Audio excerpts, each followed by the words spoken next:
आप देख रहे हैं एवन मुशायरा मीडिया पर।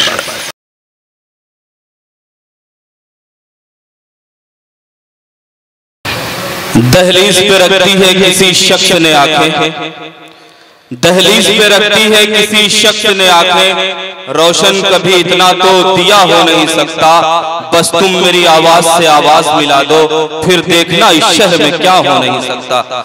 हजरात गिरामी, अब मैं चाहता ये हूँ कि बहारिया दौर का आगाज कर दिया जाए। सुकूने दिल के लिए कुछ तो एहतमाम करूं, सुकूने दिल के लिए कुछ तो एहतमाम करूं, जरा नजर जो मिले फिर उन्हें सलाम करूं।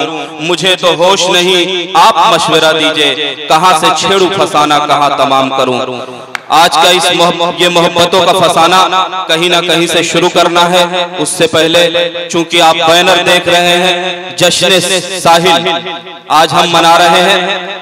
साहिल इलाहाबादी उस शख्सियत का नाम है जो अदबी हलकों में बड़ी अदब और एहतराम के साथ सुने जाते हैं और पढ़े जाते हैं, और नज़्म, गजल, किताब मुख्तलिफ मैदानों में जिस तरह से ये लिखते हैं, अपना सानी आप नहीं रखते।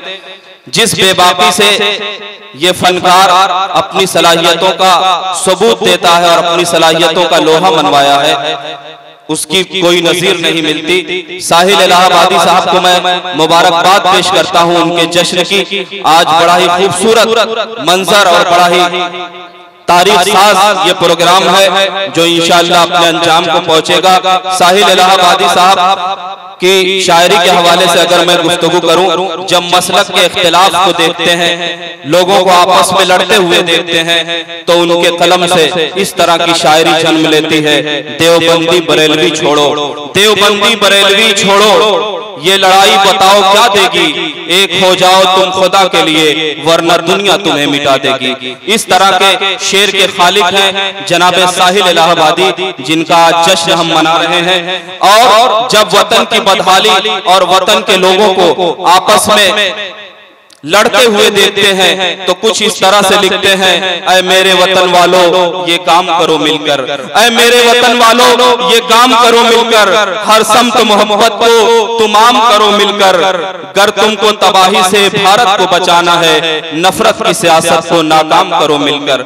इस तरह के शायरी के खालिक हैं जनाबे साहिल इलाहाबादी। तारीख पर भी इनकी बड़ी पैनी नजर रहती है, और जब तारीख के हवाले से ये कलम उठाते हैं तो कुछ इस तरह की शायरी करते हैं। चिराग तूफान में जल रहा था तो मैंने देखा, चिराग तूफान में जल रहा था तो मैंने देखा, फिरौन के घर वो पल रहा था तो मैंने देखा। इस तरह के अशार आज आपको साहिल इलाहाबादी जैसे शायर से सुनने को मिलेंगे। मैं चाहता यह हूं कि बहारिया दौर का आगाज कर दिया जाए। गजल रिश्ते हुए जख्मों का मरहम, गजल रिश्ते हुए जख्मों का मरहम, गजल चारे दर्दे नेहा है, गजल का हुस्न ही है हुस्न आलम, गजल का नूर ही नूरे जहां है। और इसी गजल पर इस तरह के शेर भी शायर कहता है कि तुम अपने गम का कुछ तो बदल कह लिया करो, तुम अपने गम का कुछ तो बदल कह लिया करो, तन्हाई जब मिले तो गजल कह लिया करो, हर कब्र में किसी ना किसी का हबीब है, हर मकबरे को ताजमहल कह लिया करो। यहाँ से मुशायरे का एक माहौल बनाइए, यहाँ से एक मुशायरे को माहौल दीजिए। अब मैं आपके दरमियान पहले शायर को पेश करना चाहता हूँ, इस यकीन और एतमाद के साथ कि जब आप उसकी शायरी को सुनेंगे तो यकीनन उसे दादो तहसीन से नवाजेंगे और वाह वाह की सदाएं बुलंद करेंगे। हजरात गिरामी, मैं चाहता ये हूँ कि इफ्तिताही कलमात अदा कर दिए जाएं, और उसके लिए मैं गुजारिश करता हूँ जनाबे वसी सिद्दीकी साहब से कि गुलों में रंग भरे बादे नौ बहार चले, गुलों में रंग भरे बादे नौ बहार चले, चले भी आओ कि गुलशन का कारोबार चले। वसी सिद्दीकी साहब इफ्तिताही कलमात अदा करेंगे, जोरदार तालियों से इस्तकबाल कीजिए हमारे मेहमान खुसूसी वसी सिद्दीकी साहब। आज की इस खूबसूरत बज़्म की सदारत कर रहे मोहतरम जनाब हम लोग के सीनियर, कदम से कदम शाना बशाना मेरा साथ देने वाले मोहतरम जनाब भाई वफा साहब, डायस पे बैठे हुए नौजवानों की दिलों की धड़कन, मेरा पारिवारिक संबंध रहा है जनाबे जफर सिद्दीकी साहब। मैं चाहता हूं कि एक बार पुरजोश तरीके से इनका इस्तकबाल इसलिए कीजिए कि आज शादियों का इतना प्रोग्राम है, उसके बावजूद इन्होंने अपने अजीम वक्त निकाल करके यहाँ पे तशरीफ ले आए हैं। मैं उनका शुक्रिया अदा करता हूँ, मशकूर और ममनून हूँ कि इंतहाई मसरूफियात के बावजूद यहाँ पे आए हैं और हर अदबी प्रोग्रामों में ये तशरीफ लेके जाते हैं। यहाँ पे मुझे कोई तकरीर नहीं करना है, 2 मिनट में मैं अपनी जगह ले लूँगा। वसीउल हसन साहब, मैं पिछले 20 सालों से इस टाकीज या आसपास मैं आता रहता हूं उनके कार्यक्रमों में।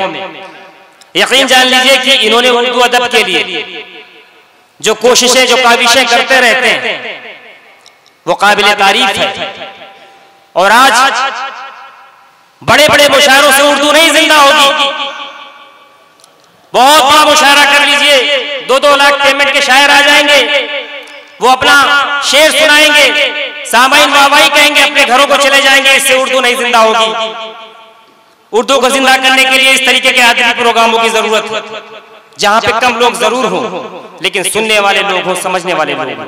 तो वसीउल हसन साहब को मैं मुबारकबाद पेश करता हूं कि उन्होंने खूबसूरत बज़्म सजाई।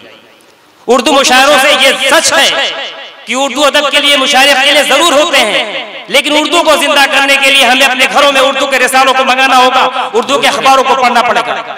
रियासत साहब बैठे हुए उर्दू में सहाफत करते हैं, कितने अखबार जाते हैं हमारे घरों में उर्दू के।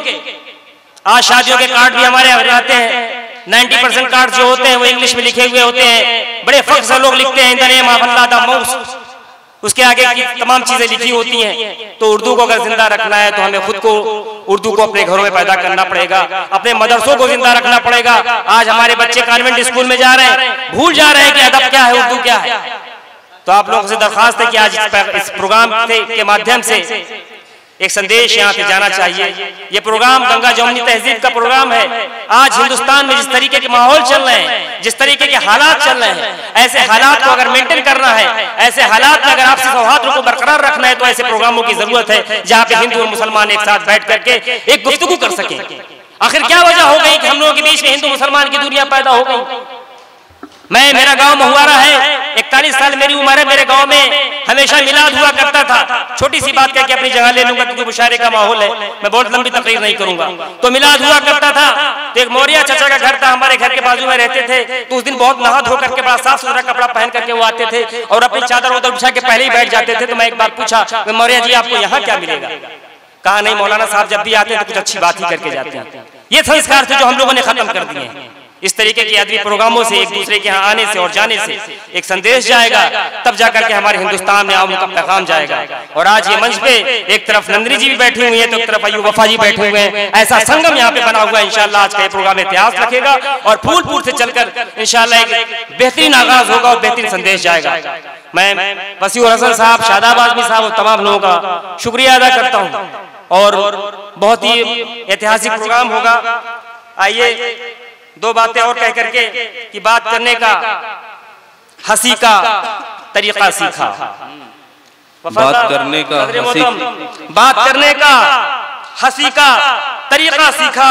हमने उर्दू के बहाने से सलीका सीखा, हमने उर्दू के बहाने से सलीका सीखा और सलीके से हवाओं में जो खुशबू घोल सकते हैं, रियासत भाई, सलीके से हवाओं में जो खुशबू घोल सकते हैं। अभी कुछ लोग बाकी हैं जो उर्दू बोल सकते हैं। क्या बात है, बहुत। अभी कुछ लोग बाकी हैं जो उर्दू बोल सकते हैं और बहुत ही खूबसूरत बज़्म है ये। मैं मुबारकबाद देता हूँ, चंद शेर के बाद अपनी जगह लेता हूँ कि बुझने के इंतजार में थकता है किस लिए, बुझने के इंतजार में थकता है किस लिए, चौखट पे ये चिराग सिसकता है किस लिए, शाखों से टूटना है बिखरना नसीब है, फिर 2 घड़ी को फूल महकता है किस लिए। क्या बात है, शाखों से टूटना है बिखरना नसीब है, फिर 2 घड़ी को फूल महकता है किस लिए। और एक एक करके उड़ गई ख्वाबों की तितलियां, एक एक करके उड़ गई ख्वाबों की तितलियां, अब उंगलियों में रंग चमकता है किस लिए। और घर तो मेरा जमाना हुआ खाक हो चुका, घर तो मेरा जमाना हुआ खाक हो चुका, शोला यहाँ वहां से लपकता है किस लिए, शोला यहाँ वहां से लपकता है किस लिए। और उस बेवफा को मैंने तो कब के बुला दिया, उस बेवफा को मैंने तो कब के भुला दिया, काटा साहब भी दिल में खटकता है, इसलिए बहुत बहुत मुबारकबाद की मुस्तहिक है वसीउल हसन साहब। और इंशाअल्लाह एक ऐतिहासिक मोमेंट होगा, जफर सिद्दीक साहब के लिए ताली बजाइए जो आज के हमारे मेहमान खास है, और इंशाअल्लाह जो है ये प्रोग्राम ऐतिहासिक होगा। बहुत बहुत शुक्रिया।